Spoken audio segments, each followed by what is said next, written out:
Hello good morning student, welcome to online class. Open your book Hindi literature class eighth class बच्चों। आज मैं आपको Hindi literature में chapter 9 Ashok का शस्त्र त्याग पढ़ाने जा रही हूँ। शस्त्र त्याग मीन्स क्या होता है बेटा? शस्त्र मीन्स होता है हथियार, त्याग मतलब हमेशा हमेशा के लिए हथियार को त्याग देना। तो ये हमारे सम्राट अशोक हैं। सब बेटा, अशोक भारत का एक महान पराक्रमी शासक था। कौन? सम्राट जो अशोक है वो भारत का एक महान पराक्रमी शासक था। संसार में उसे क्या कहते थे? संसार में उसे अशोक महान, द ग्रेट अशोका के नाम से जाना जाता था। कलिंग युद्ध के कारण भीषण नरसंहार से दुखी होकर उसने कभी युद्ध न करने का निश्चय किया तथा महात्मा बुद्ध के बताए हुए अहिंसा के मार्ग पर चलते हुए मानव को भलाई का निश्चयकार करने के लिए संकल्प लिया। तो ये जो हमारे सम्राट अशोक हैं, इनका परिचय देखिए, लिखा है सम्राट अशोक का पूरा नाम अशोक वर्धन मौर्य था। क्या? सम्राट अशोक का पूरा नाम था अशोक वर्धन मौर्य था। वह सम्राट चंद्रगुप्त मौर्य का पौत्र तथा बिंदुसार का पुत्र था। अशोक को देवा नाम, प्रियदर्शी आदि के नाम से भी जाना जाता। मतलब सम्राट अशोक के कई नाम हैं और उनको कई नामों से भी जाना जाता है। लेकिन अपने भाइयों की हत्या में सबसे बड़े भाई बिंदुसार के उत्तराधिकारी सुसीम की हत्या भी शामिल थी। मतलब जो इन्होंने सम्राट अशोक ने अपने सबसे बड़े भाई बिंदुसार के उत्तराधिकारी होने के कारण सुमीम की हत्या में ये शामिल थे। इस कारण अशोक का नाम एक और था चंड अशोक भी पड़ा था। चंड अशोक का अर्थ होता है निर्मम अशोक। मतलब कि इन्होंने अपने भाई की हत्या की, जिस कारण इनका नाम चंड अशोक पड़ा। और कलिंग नरेश ने सम्राट अशोक की अधीनता स्वीकार नहीं की। अशोक के लिए यह अपमानजनक बात थी, जिसके लिए भीषण रक्तपात ने उसकी आंखें खोल दी। किसकी आंखें? सम्राट अशोक की आंखें खोल दी। और एक ऐसी घटना जो पूरे संसार के लिए अहिंसा की एक बड़ी मिसाल बन गई। तो आइए हम अपने प्रस्तुत पाठ में पढ़ते हैं सम्राट अशोक। पहला दृश्य देखिए, लिखा है प्रथम दृश्य। एक मैदान में मगध के सैनिकों ने एक मैदान में मगध के सैनिकों के शिविर लगे हुए हैं। बीच में मगध की पताका मतलब ध्वज, झंडा फहरा रहा है। पताका के पास ही महाराज अशोक का शिविर मतलब एक कैंप बना हुआ है, रहने का स्थान। शिविर मीन्स एक रहने का स्थान होता है, उसे हम शिविर कहते हैं। संध्या बीत चुकी है मतलब शाम हो चुकी है। आकाश में तारे चमचमाने लगे हैं। शिविर के दीप जल रहे हैं। अपने शिविर में सम्राट अशोक टहल रहे हैं। उनके मुख पर चिंता की छाया है। वे कुछ सोचते हुए अपने आसन पर मतलब अपनी राजगद्दी पर बैठ जाते हैं। अशोक स्वतः मतलब अशोक जो स्वतः है अपने आप से ही ये प्रश्न कर रहे हैं कि आज 4 साल से युद्ध हो रहा है। मतलब सम्राट अशोक अपने शिविर में टहलते हुए एक स्थान पे बैठ गए, अपनी राजगद्दी पर बैठ गए और ये सोचते हुए कि आज से 4 साल मतलब आज 4 साल से युद्ध हो रहा है। कलिंग आज भी जीता नहीं जा सका है। दोनों ओर के लाखों आदमी मारे गए हैं। मतलब पक्ष और विपक्ष दोनों तरफ से आदमी मारे जा रहे हैं और मारे गए हैं।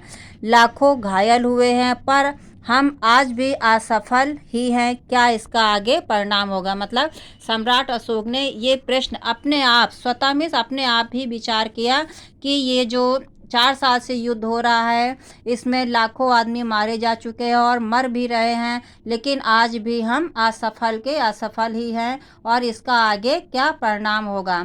द्वारपाल का मतलब बेटा होता है गुप्तचर। द्वारपाल मतलब जो गुप्तचर सूचना लेके आते हैं। सिर झुकाकर, राजन संवाददाता आना चाहता है। संवाददाता मतलब जो सूचना लाने और ले जाने वाला होता है, उसको हम बोलते हैं, क्या बोलते हैं? संवाददाता।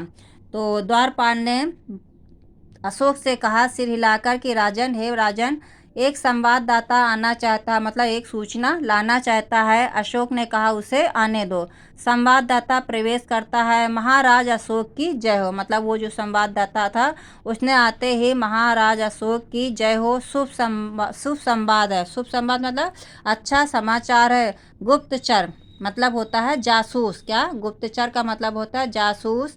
समाचार लाया है कि कलिंग के महाराज लड़ाई में मारे गए हैं। मतलब गुप्तचर अशोक के पास आया, जासूस आया और कहा कि कलिंग के महाराज लड़ाई में मारे गए हैं। अशोक प्रसन्नता पूर्वक, मारे गए हैं तो मगध की विजय हुई है, कलिंग जीत गया है। संवाददाता चुप हो जाता, मतलब जो समाचार लाया था वो बिल्कुल ही चुप हो जाता। अशोक, बोलते क्यों नहीं तुम चुप क्यों हो? अशोक ने अपने गुप्त संवाददाता से कहा कि तुम बोलते क्यों नहीं हो, चुप क्यों हो? संवाददाता, धीरे से बोलूं क्या महाराज? कलिंग दुर्ग के फाटक मतलब दरवाजे आज भी बंद है, मतलब जीतने के बाद भी आज जो कलिंग का गेट दरवाजा है वो बंद है। फिर किस मुंह से कहूं कि कलिंग जीत गया? किसने कहा? संवाददाता ने अशोक से कहा कि किस मुंह से कहूं कि कलिंग जीत गया है।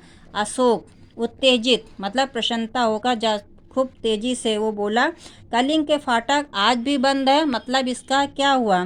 संवाददाता, हाँ महाराज, कलिंग के फाटक आज भी बंद हैं।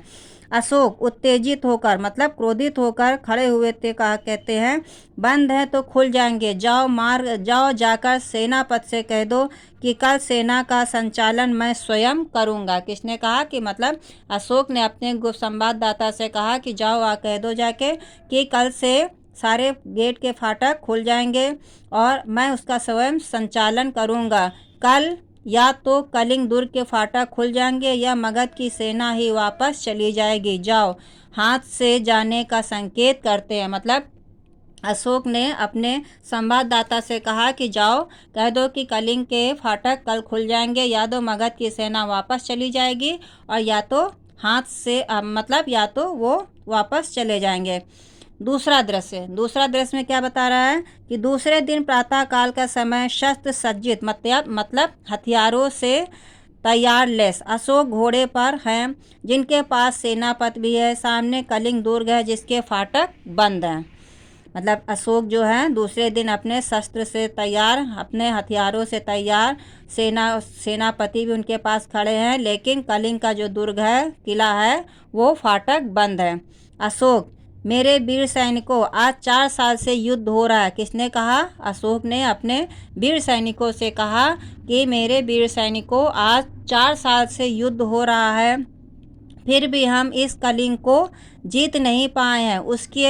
उसके किसी दुर्ग पर मगध की पताका नहीं फहरा रहे हैं। मतलब अशोक ने कहा कि 4 साल से युद्ध हो रहा और हम कलिंग को जीत भी नहीं पा रहे हैं और न ही किले पर, दुर्ग मतलब ना ही हम किसी किले पर अपनी जीत का झंडा फहरा पा रहे हैं।